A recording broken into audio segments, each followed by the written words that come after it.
What's up everybody, it's your boy Proftrof, and the aliens brought me back to my house, so we're reacting to the second part of Life Beyond 2 Museum of Alien Life. This is life as we don't know it. Last video's comment section got a little wild, so hopefully you guys can be a little bit more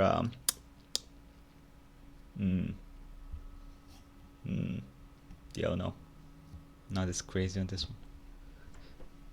one. Let's get this shit, bro. Sorry, sorry. Hey, giant anus. I don't know why I said that, sorry. Good way to start the video. Most of the universe is too cold or too hot for liquid water and the biochemistry that supports life as we know it. Ooh, that looks But awesome. in case our biases are misleading, we have to cast a wide net to search for life outside the habitable zone, in places that seem wildly hostile to us. Exotic environments will demand exotic biochemistries, and while no element can match carbon's versatility, one contender is a frontrunner.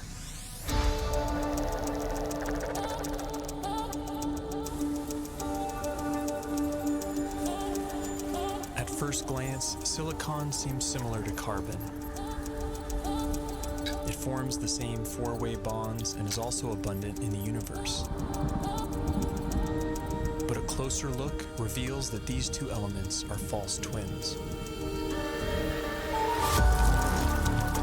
Silicon bonds are weaker and less prone to forming large, complex molecules. Despite this, they can withstand a wider range of temperatures, opening up intriguing possibilities. Life based on the silicon atom instead of carbon would be more resistant to the extreme cold, providing a whole new range of weird forms. But silicon has a problem. In the presence of oxygen, it binds into solid rock. To avoid turning to stone, silicon beings might be confined to oxygen-free environments, like Saturn's frigid moon, Titan. Its vast lakes of liquid methane and ethane could be an ideal medium for silicon-based life or other radical biochemistries.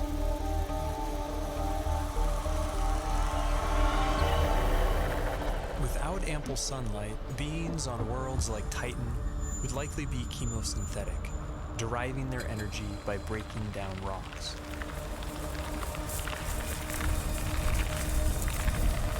Explain, boy. I do not comprehend.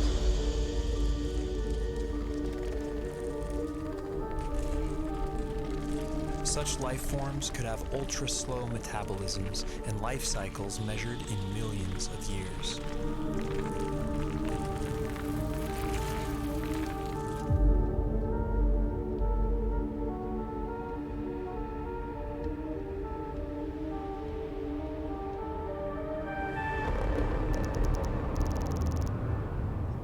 Jeez, In what the high fuck? temperatures, typically rigid silicon-oxygen bonds become more flexible and reactive, triggering more dynamic chemistry.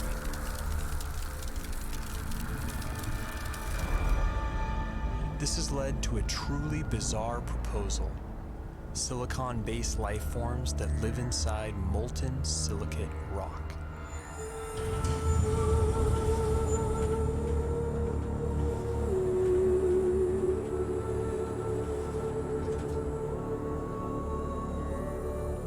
In theory, these forms could even exist deep beneath the Earth inside magma chambers as part of a shadow biosphere.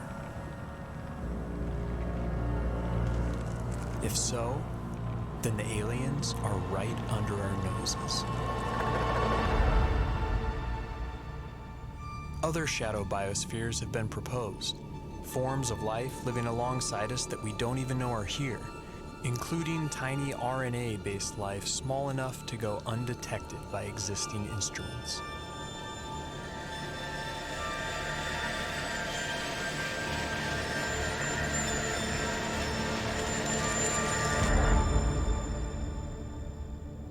Yo, listen, boy. Cloud- We're not looking for small ass DNA. We're looking for alien fat ass bitches. That's what we're looking for.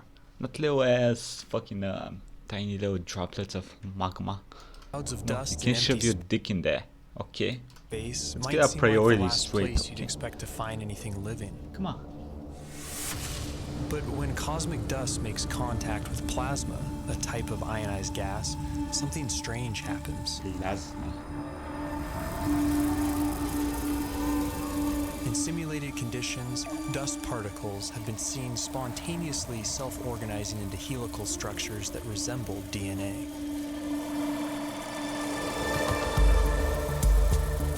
These plasma crystals even begin to exhibit lifelike behavior, replicating, evolving into more stable forms, and passing on information.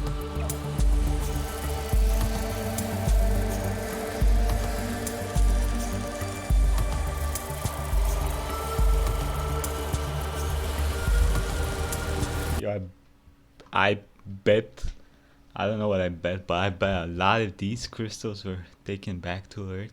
Someone would snort them just to see if that gives them a fucking different kind of high. Be like, hey, shit, my coke is intelligent, bro.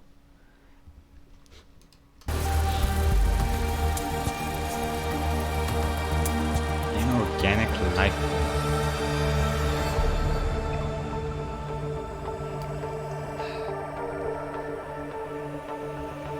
Oh. There goes that theory.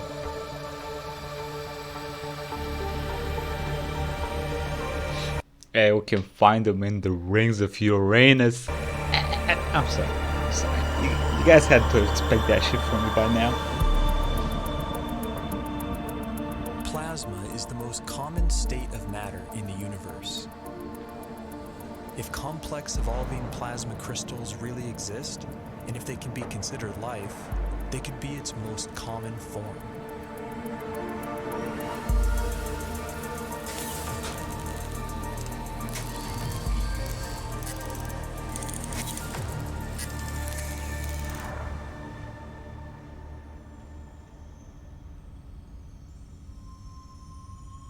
Inside the hearts of dead stars.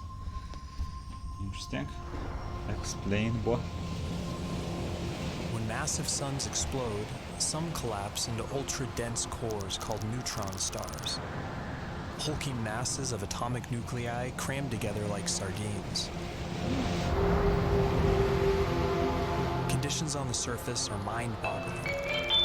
Gravity is 100 billion times stronger than Earth's. Okay, I'm gonna pause for a But second. beneath I'm their going to iron take a... Okay, we're back. I'm sorry about that. I had to take this. I'm gonna be doing some sparring today with my bros. So they will let me know when we're gonna go do that shit. But beneath their iron nuclei crust lies something strange. A hot, dense sea of neutrons and subatomic particles.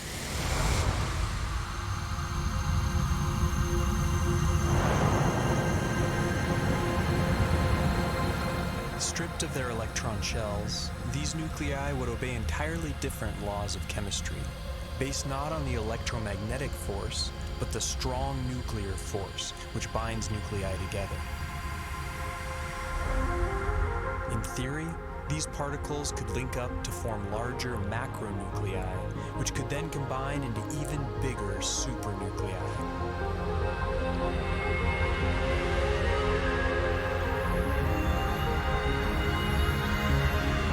If so, then this bewildering environment would mimic the basic conditions for life: heavy nucleon molecules floating in a complex particle ocean.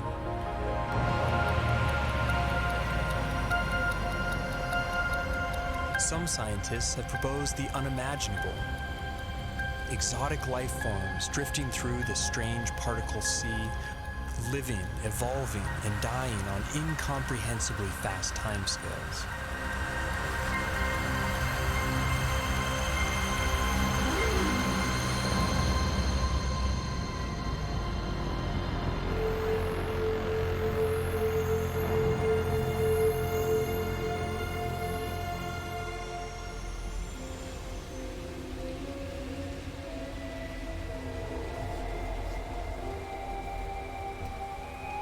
There is probably no chance of what? Of ever detecting such a strange breed of life.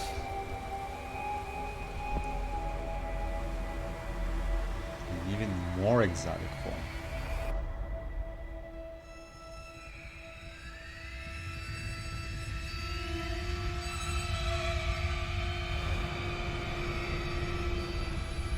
Life is not something that has to evolve naturally.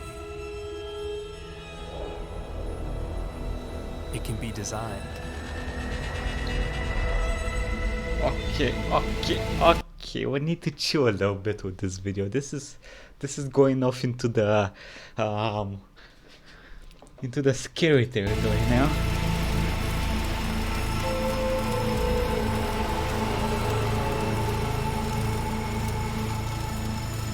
And once intelligence is introduced into the evolutionary process, a Pandora's box is opened.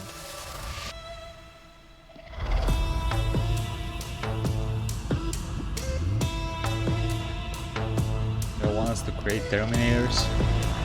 Jesus Christ.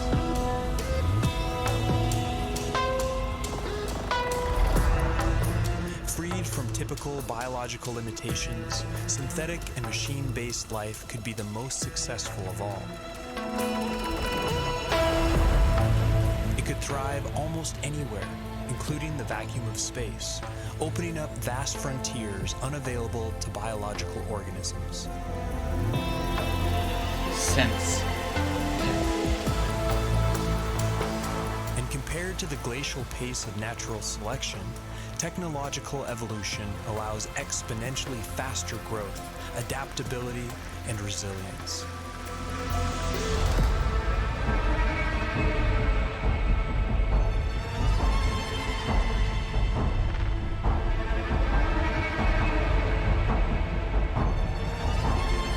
By some estimates, autonomous self-replicating machines could colonize an entire galaxy in as little as 1 million years.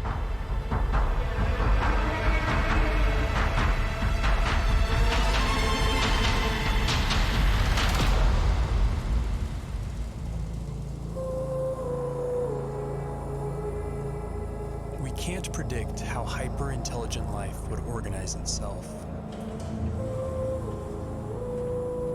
But in theory, there could be convergent evolution at play.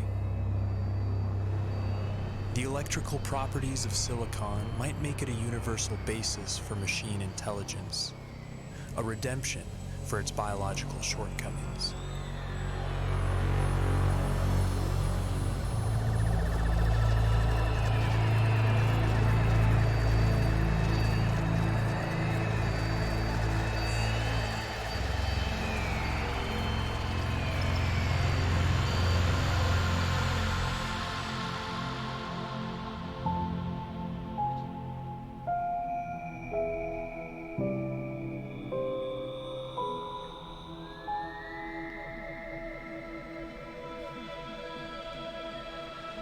I mean, to be honest, it probably is. I don't really want to think about it because it basically means that we're useless.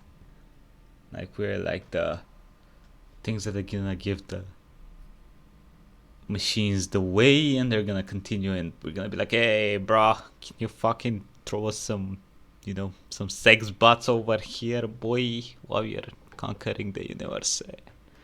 That's fucked up. That's fucked up.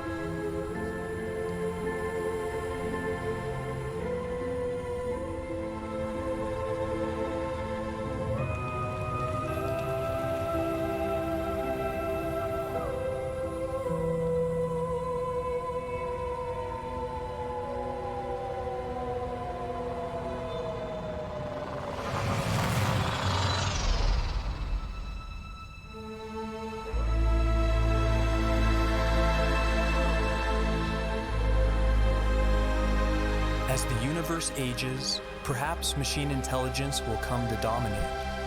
A naturally occurring biological life will be viewed as a quaint starting point.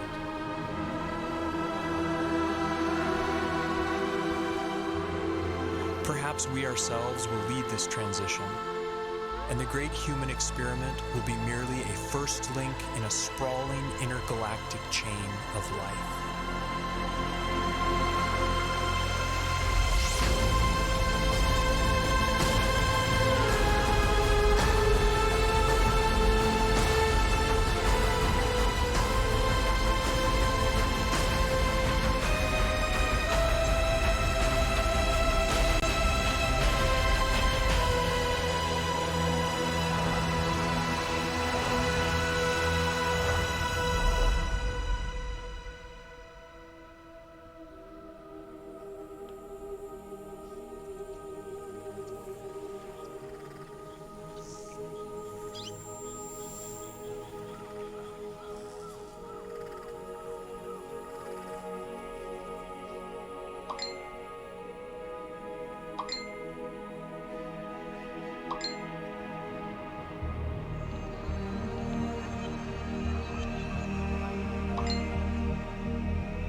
Warren Isley has said that one does not meet oneself until one catches the reflection from an eye other than human.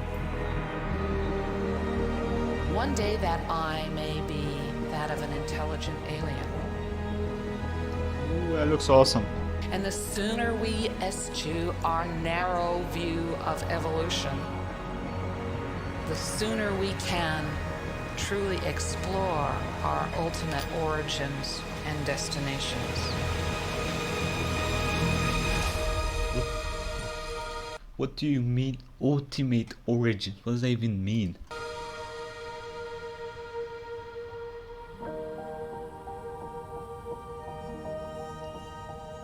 And we know how we might find it. Yeah, the thing is, the problem with this is that what could be out there and what in ways we might find it. It's like these words, bro, chill. Okay, I'm gonna pause it for one last time. So, okay, I'm back. Sorry about that. So, what was I saying? Yeah, we're using these words might and could and what if, and like in 100 years, everything might be completely changed, you know. And these thoughts that we had nowadays could be like, look at those fucking dummies 100 years ago. How stupid the fuck are they? Ha ha ha ha ha ha. It might be like that, or it might be true. I don't know. That's the problem with these words, might, could. That's the problem with them. You never know, you know. You never know, you know, you know.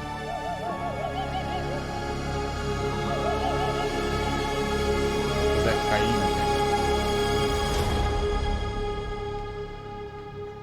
Handcrafted by Melody Sheep.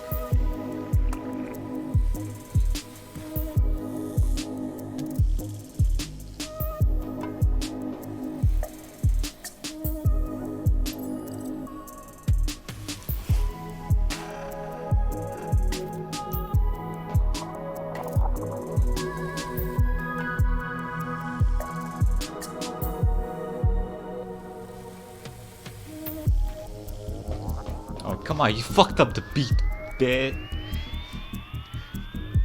Okay, this shit was fucking amazing. I love this video. This was one of the most fucking interesting videos I've seen in a while, bruh. Like, this is... I love these fucking hypotheses and stuff like that. It's so interesting. Like, what might be out there? I don't fucking know. You don't know. No one knows. But we can help, you know, we can think about it. No one's stopping us. No one is stopping us from thinking about it. So it's cool as hell seeing other people's projections of what might be, ways to discover and all that stuff. Let me know down in the comments what y'all think about this video. What do you think is the most likeliest life form existing out there, if it exists? Like a high life form, not like little fucking cubes of fucking filth out there. Let me know what y'all think. I think it's probably something that has no connection to us and works in a way that we cannot even fucking imagine. Is more likely than it being fucking... It having legs, arms, being almost human-like, having fur and 15 eyes or some shit. Yeah. Anyway, like, comment, subscribe, and I'll see you next time, buddy. Have a nice day.